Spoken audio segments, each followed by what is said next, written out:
Hi everyone, this is the Hisense 4K ULED Roku Smart TV, and it is awesome. You got it all out. I did. That was great. Thank you. Yeah, we really love this TV, but not without a little bit of drama first because we got a different TV. Yes, a competitor, and because we had a Hisense Roku 55-inch TV that we really liked, but it was a few years old.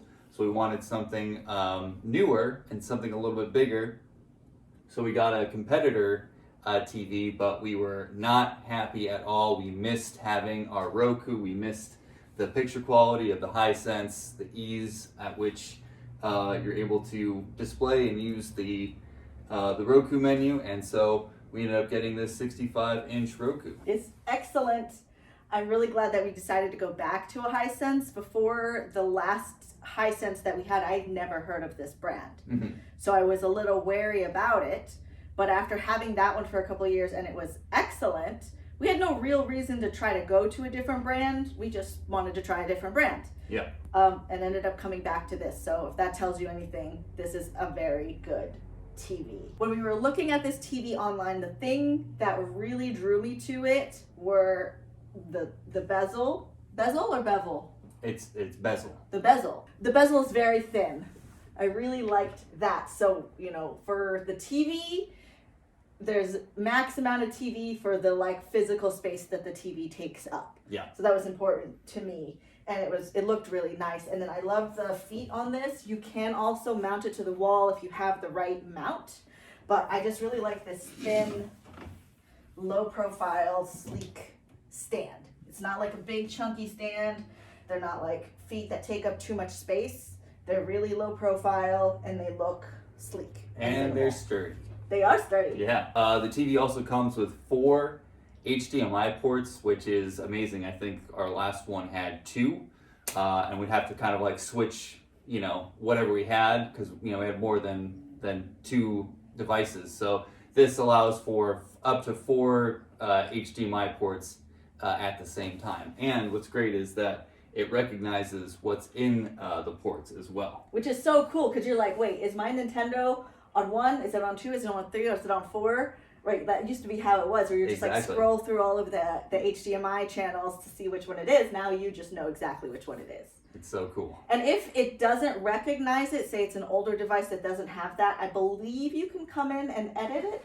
You can rename the input. You can rename the input. So the way you'll do that is you'll highlight the icon that you want to rename and you'll press the little star button here, which is going to be the button you push for most like extra menu options. Yeah, to adjust picture setting, sound settings, accessibility such as captions, subtitles, things like that. Yeah. Speaking of the remote, so the last Hisense TV, right, was my first Roku ever. Had you ever had Roku before? No, I was Roku-less before this. So like I heard about it and I was like, oh, okay, well, let's try it. And it's excellent and it's simple. So much that like we got both of our parents Rokus because it's so simple to understand because you can get a Roku and plug it into other Any TVs. TV, yeah. But this one is built in, so you don't need an external Roku device. If you already have a Roku account, you can just log in and then all of your stuff will pop up. So from our old TV, we had all the apps that we like to use and then we logged in here and they all defaulted to the menu. And then we made some adjustments because we're like, well, we don't really use this channel anymore, but we use this one so you can stack things however you want to do. Yeah. However really you want efficient. to do it. Yeah. And with the Roku, it's really great because you can have all of the streaming channels that you want. We can also reorganize this. So if you want to reorganize it, like you want to make sure Netflix is at the top, you can put it at the top. We play our Nintendo a lot, so we keep that at the top. Yeah. But you can reorganize it. I had it organized by color once just because I liked how it looked. Like I just downloaded apps just to like complete my color scheme. But you can organize it however you want. And then if there's something on here that you don't use. Well, ESPN we don't use. We don't watch ESPN. Yeah. So I'm going to remove that channel. And again, that's by clicking the extra options button. And then it gives you things that you can do with that. So you don't have to be cluttered with things that you don't use. You can keep it really clean with just the apps that you do use. And what we liked about this versus the competitor TV is that it has all the apps that we like to use, that we enjoy to use. Specifically, the other TV that we had didn't have Beachbody On Demand as an app. We use a lot. We use every day. We use pretty much every day. We work out in the morning, so that was important for us to have that be able to be on our TV, to be able to access nice and quickly. Great thing about this remote, again, is just how simple it is, and you can have Netflix up at the top of your queue, but also there's a Netflix button. There's also a Disney Plus button. There's a Hulu button. There's a Sling button. So anytime you want to access one of those channels, you want to access Netflix, all you got to do is go straight to it. Is hit the Netflix button and you're ready to start watching Netflix. It's amazing.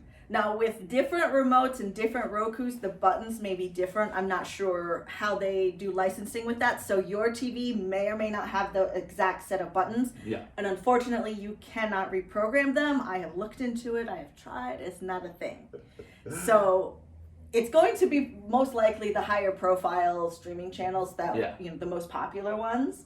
The last remote that we had some of those, but it was a little bit different. I think it was like older. Yeah. Well, at least like with these buttons, like 3 out of 4 of them we use all the time. Yes. So that's a pretty good average. Yes, very good. And then this one also has an upgrade from our last Roku. It has a voice command option. So if you want to, like, say it doesn't have the button of what you want, you could just press the microphone on there.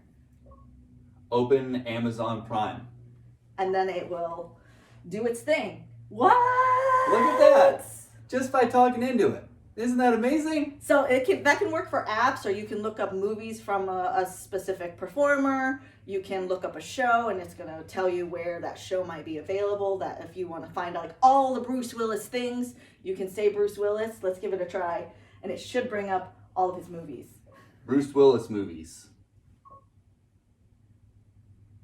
Bam! There it is, just like that. So then you can scroll through, and then if you click on it, it should be able to tell you where that would be available for streaming or for rent. Easy as that. Yeah. That's great. I love Bruce Willis. We could just stay here on Bruce Willis. Bruce Willis. All day, every day.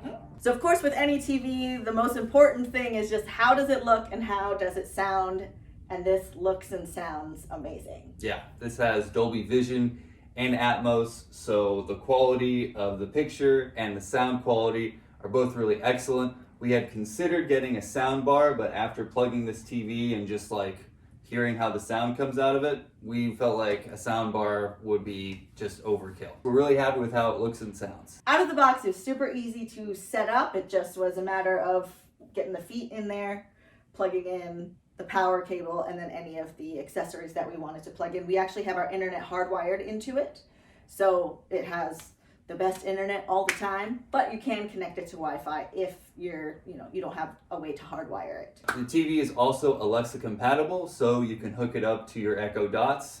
Shout out to Alexa that you want to watch another Bruce Willis movie, and Alexa will make it happen if you don't happen to have your remote nearby.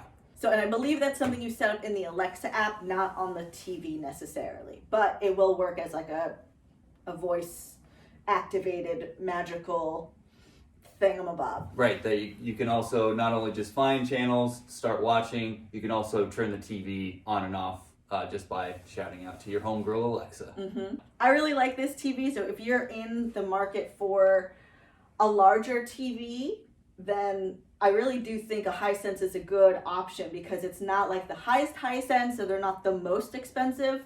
You get a lot of bang for your buck. I have no regrets about this TV. I have no wishes for like it being any bigger or badder, except for the fact that sometimes we like to have our subtitles on for everything.